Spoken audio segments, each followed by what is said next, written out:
Therefore, I will boast all the more gladly about my weaknesses, so that Christ's power may rest on me. I tried to find a shirt that said that, and I'm not surprised I couldn't, because that's tough for a lot of us as Christians to think about. And is this being National Prayer Day? I don't know when you'll see this video or not, but we should be praying all the time. You may have thought over time, and I'm sure you've come across many people, both that maybe are in your family, your loved ones, your friends that are close to you, that pray and get a little frustrated because God doesn't answer the prayers. But what we cannot forget is God knows what's best for us.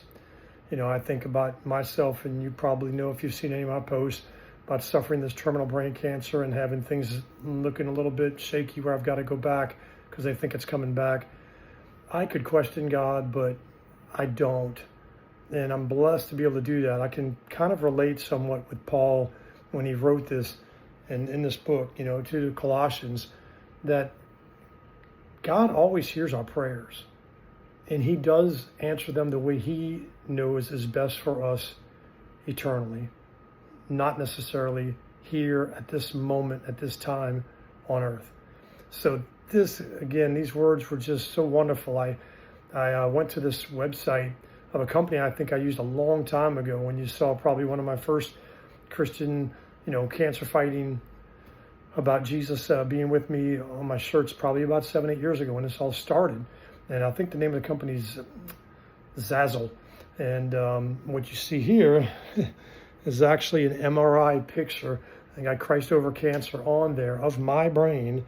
That big chunk that you'll see missing, that's where they went in and dug out a big section of it for the craniotomy when they first were trying to get down in there and see just what in the world was going on and what type of cancer it was. So hope that would just be something that will uplift you as you think. We always need to pray, but never doubt God hears all of our prayers, and he will answer them according to his will and what's best for us spiritually for eternal life. And that may be the answers we're looking for even here, at this day, at this month, at this year on earth. But if it's not, don't ever doubt what God is listening and hearing our prayers and answering what is best. I just hope that may uplift you, pull you to continue to pray boldly, pray strong, knowing that our prayers are heard indeed. Love you guys.